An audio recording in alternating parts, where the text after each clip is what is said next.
예, 오늘 할 얘기는 그거 지난주 15주차 얘기가 하나님 그거 예수님의 부르심이 공동체를 향해 부르신다 라는 내용이었는데 오늘은 예수 그리스도의 제자로 제자의 길로 부르신다는 것. 그런 의미에서 우리가 그거 항상 제자 되기가 필요하다. 그런 부분. 그런 의미에서 일종의 과정으로서 우리가 그리스도께로 더욱 가까이 나아가는 성장의 과정을 수행하는 것이 필요하다. 그런 부분들이 오늘 나온 내용에서 좀 핵심적인 차원에서 나오는 부분들이 됩니다. 예, 그런 차원에서 이 제자로서의 길이라고 할 때 한 세 가지 정도라는 부분들을 이야기를 하고 있습니다. 하나는 그, 그 도의 길이라는 게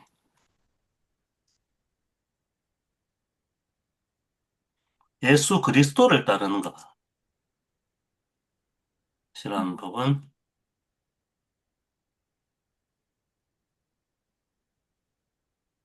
예. 그래서 정말로 그리스도께로 다가가는 것들이 있느냐라는 그런 부분들을 강조하는 것. 그리고 그 길을 가는 여정으로서 순례자로 살아간다는 것.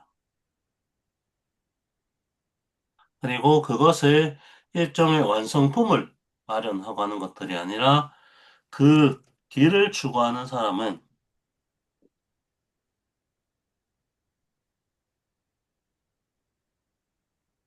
다양하다.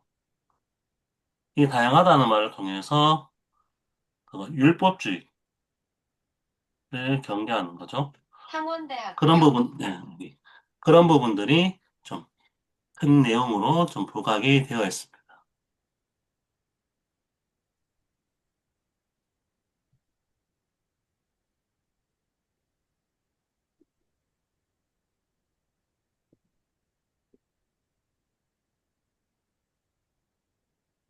그래서 내 기준에 따라서 저런 사람을 이런 식으로 하는 것들은 좀 경계해야 된다라는 의미에서.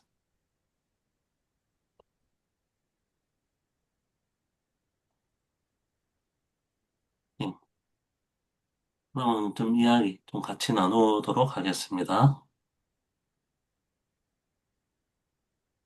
네, 저는 이 이제 그 글을 읽으면서 약간 뭐 동희 쌤 말씀하신 거에 더해가지고 어, 그리스도, 그리스도인, 그리스도교 이렇게 나아가는 방향이 점점 더 이제 인격적인 것에서 이제 좀 제도적이고 이데올로기적인 것으로 가더라. 아, 이런 이제 문제의식을 가지고 이제 그, 도를 따르는 자들, 그리스도의 길을 따르는 자들로서 다시금 자리매김한다고 봤는데요. 이제 방랑자가 아니라 그 여행자다, 순례자다. 어떤 이제 그 목적지를 가지고 따라가는 것이고 또 그런 과정이 이제 늘 어떻게 보면 과정 중에 있다, 도상에 있다. 그래, 길을 걸어야 되고 그러니까 우리가 이제 그 신앙생활을 길을 걷는다라고 생각을 잘 하지 않게 되는 경우가 많은 것 같아요. 그러나 이제 이 신앙생활이 이제 길을 걷는 거라고 하는 이미지를 부여해 주면서 또 우리가 늘 과정 가운데 있기 때문에 완전히 이제 도달하지 못했기 때문에 아까 이야기한 것처럼 남을 판단하고 평가하는 것에 있어서도 한계가 있고 그래서 이제 그런 마음을 가지게 될 때 바리새인이 되지 않고 결국에는 이제 그 길을 걸어야 되고 걷는 도중에 있다는 사실을 알아야 된다라고 하는 이제 이런 차원을 좀 눈여겨보게 되었습니다. 네.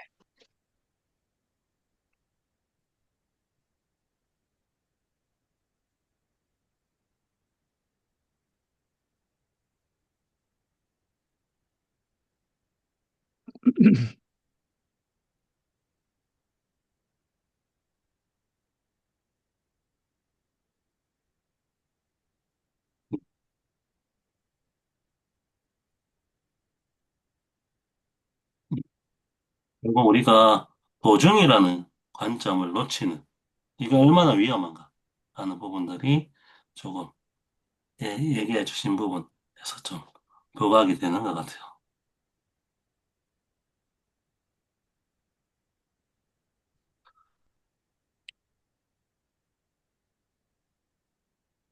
그래서 중요한 거는 내가 그리스도 앞에서 멈춰 있지 않고 계속 그리스도를 증거하는 그런 제자의 삶으로서 그리스도를 따르는 삶을, 삶의 표적이 얼마나 있느냐. 이게 없어서 교회가 힘을 잃고 있다라는 부분.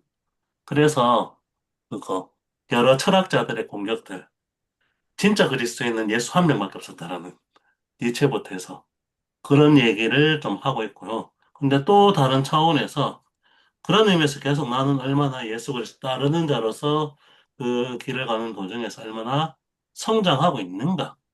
여기에 초점을 맞추는 거죠. 그런 성장이라는 방향에서 볼 때 그냥 이거를 그냥 성장이 아니라 그냥 존재를 고정한 것으로 보고 저런 이방인들? 이런 식의 시각은 위험하다라는 거죠. 그래서 세리아 죄인의 친구라고 얘기했던 그 바리새인의 모습들. 우리가 이런 그리스도를 따르는 자라는 성장이라는 시각을 놓치기 때문에 그렇다라는 그런 시각들도 좀 전제되어서 얘기가 된 것. 그렇기 때문에 이거는 나 자신에게서는 스스로가 얼마나 나아졌는가라는 것을 바라보는 거고, 타인을 향해서는 그냥 고정된 존재로 보는 것이 아니라 그 사람을 통해서 일하시는 하나님의 모습을 봐야 돼. 그래서 중간에 그거 순례자 부분에서 나온 얘기이긴 하지만, 그 그리스도인이 된 그거 괴팍한 노파와 그리스도인이 되지 않은 그거 성실한 젊은이 이 둘 사이에서 비교를 그냥 그 자체만 놓고 보는 것들이 아니라 하나님이 그 사람을 통해서 얼마나 일하셨는가. 그런 차원에서 저 노파, 그 개팍한 노파가 그리스도를 믿지 않았다면 얼마나 더 개팍해졌을까. 이런 것들까지 한번 생각해 보라는 그 차원에서 성장이라는 문제. 이것까지도 좀 같이 좀 이야기를 하고 있는 것 같습니다. 네, 전 아까 그 노파 부분과 기독교인인 노파와 아주 쾌활하고 성격 좋은 젊은 남자에 대한 이야기 부분을 읽다가 약간 웃었거든요. 근데 그 이유가 그게 방금 우리가 얘기했던 것처럼 어떤 과정에 있다, 도중에 있다. 그런데 방랑자가 아니고 여행자로서, 순례자로서 하나님을 향해 가고 있는 노파와 이제 그렇지 않은 또는 뭐 방랑자일 수 있는 이 젊은 사람을 대비해 놓은 것 같았거든요.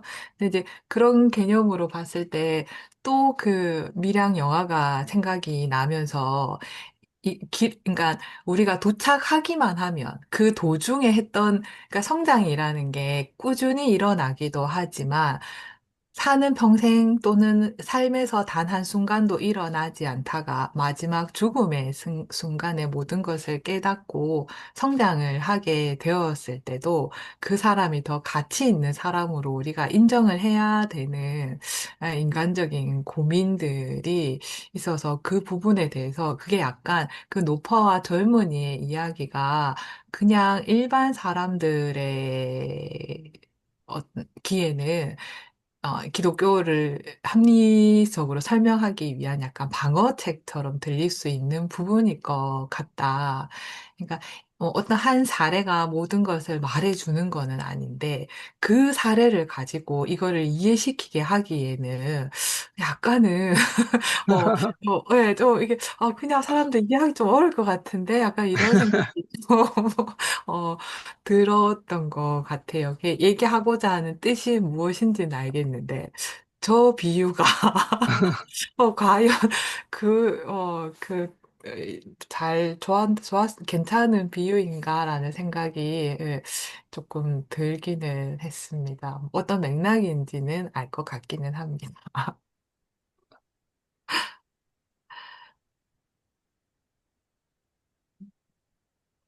저는 뭐 늦게 들어와서 저는 그 내용을 파악 못했어요. 그래서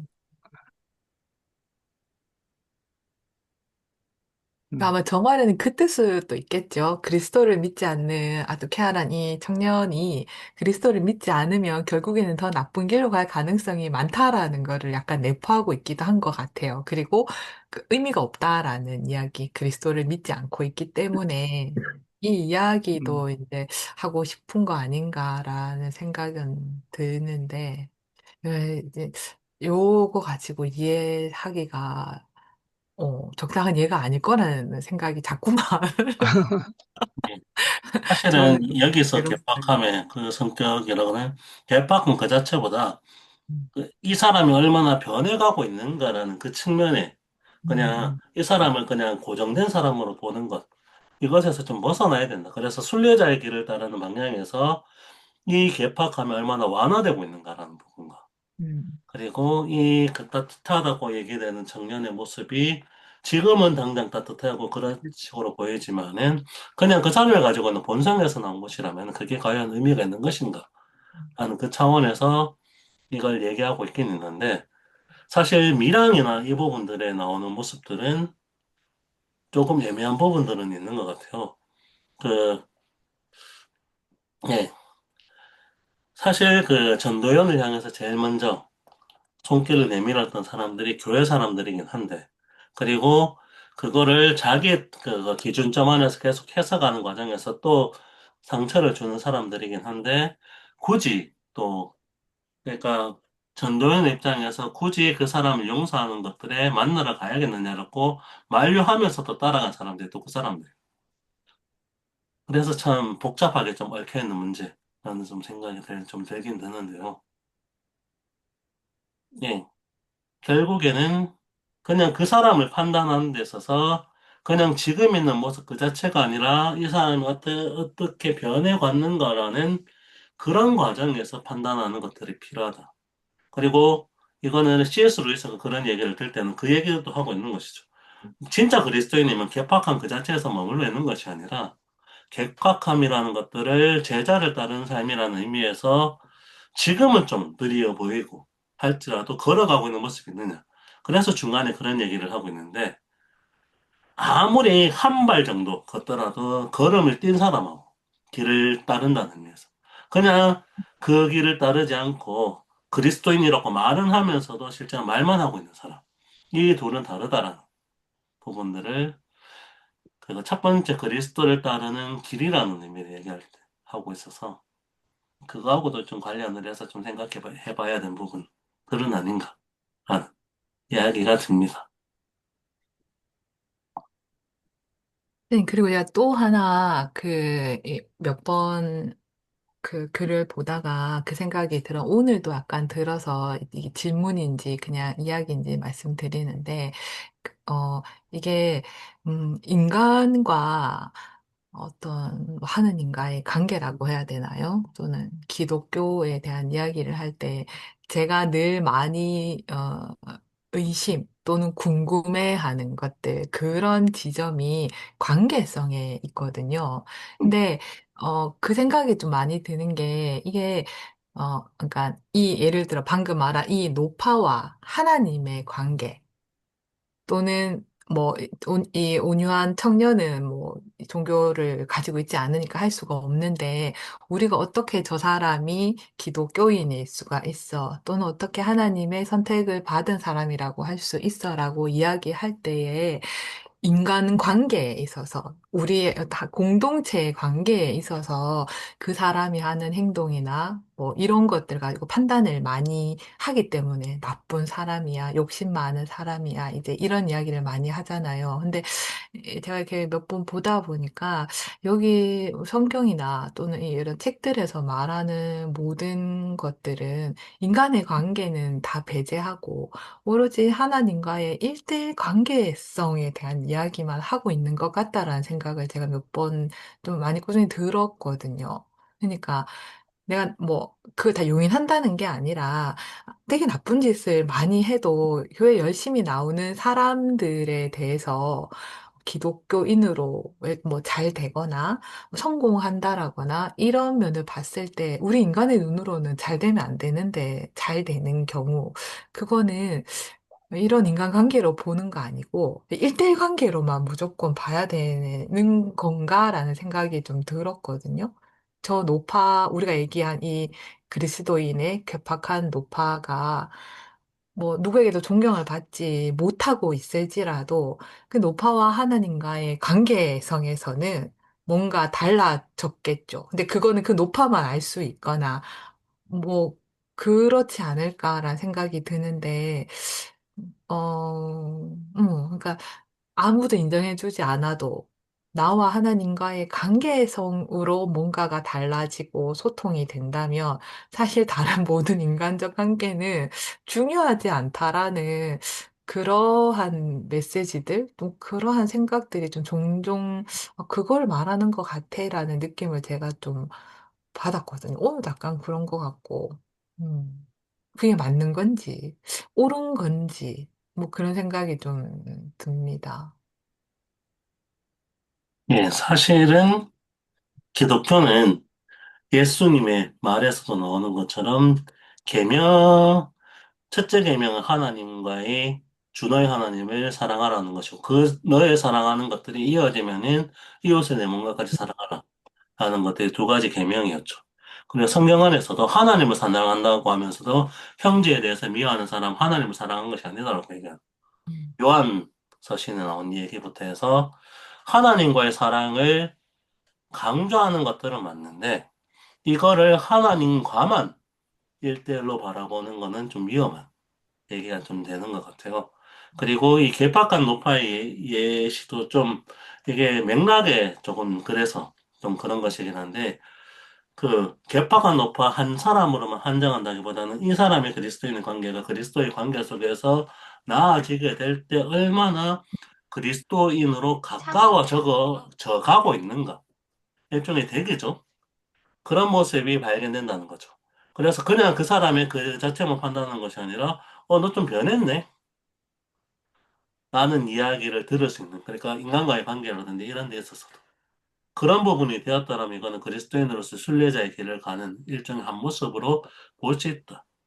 라는 그 관점이 좀 깔려있는 내용이 되는데, 그런데 그걸 위해서는 1차적으로 하나님과의 관계 회복이 필요하다. 이것 때문에 인상적인 차원에서 하나님과의 일대의 관계에만 좀 집중한다. 라는 인상을 주는 건 좀 맞는 것 같은 것 같은데, 그걸로만 한정하는 거는 좀 위험한 방향으로 작용될 수도 있지 않을까 싶어요.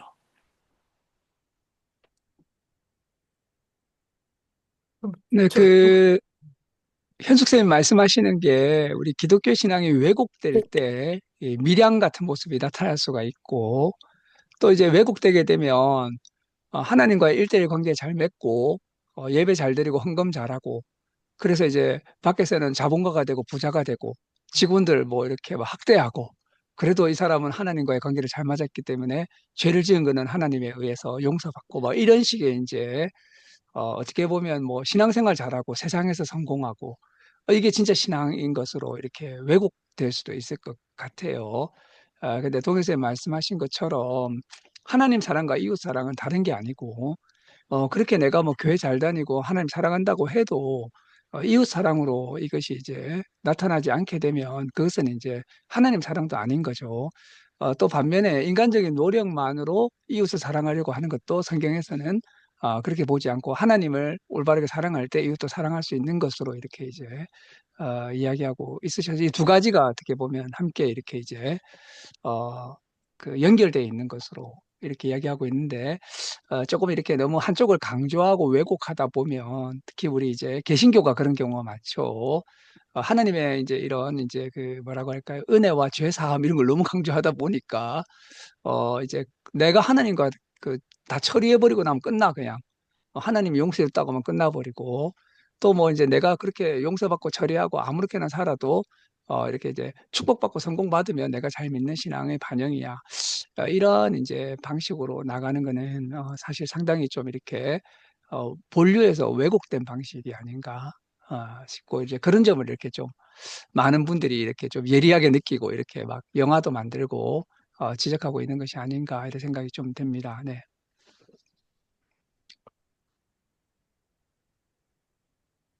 있습니다. 네. 음, 근데 이제 이 아까 그 뭐고 괴팍한 노파하고 그리고 이제 그 뭐고 선량한 청년 이야기에서 이런 거는 좀 있는 것 같아요. 밀양도 그렇고 정말 죄를 지어서 빠져나올 수 없는 절망이 있거든요. 이게 실존적으로 내가 뭔가 그 부족해가지고 너무 잘 못했다는 거죠. 헤어나올 수도 없고 뭐 내 힘으로 어떻게 할 수도 없고 막 해결도 안 되고 괴팍한 성격을 타고 나가지고 정말 어떻게 안 되는 거예요, 이게. 어, 이런 이제 분들이 이런 이제 신앙과 제자의 도를 접하고 어, 천의 괴팍함에서 50의 괴팍함으로 이렇게 떨어지게 되게 될 때, 이런 것들에 대해서 이제 훨씬 더 유의미하게 본다는 거죠. 정말 어떻게 어찌할 수 없는 그러니까 이제 본인이 뭐, 물론 이제 본성적으로 잘하는 사람들이 있는 것에 대해서 그걸 나쁘게 말하는 건 아니고, 그건 좋은 거죠, 그거는 이제. 그러니까, 그래, 어찌할 수 없는 사람들 있잖아요. 그러니까, 그런 분들이 또 이렇게, 그럼 계속 그런 분들은 막 이렇게, 영원히 부족한 대로 있어야 되는가. 그런 것이 아니라, 그들에게도 새로운 기회와 어떤 이제 변화의 과정이 주어지는 그런 이제 그 의미도 가지고 있지 않은가 이런 좀 생각도 한번 해 봅니다. 네.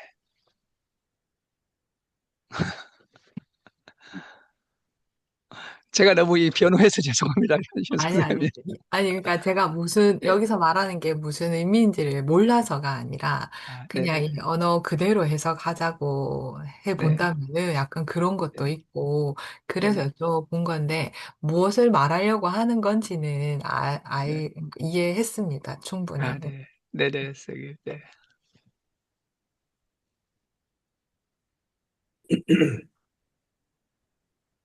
뭐, 시간 관계상, 뭐, 오늘은 여기서 좀 종료를 해야 되지 않을까 싶습니다. 네. 어, 그러면은, 지금 55분인데, 잠깐만요. 네.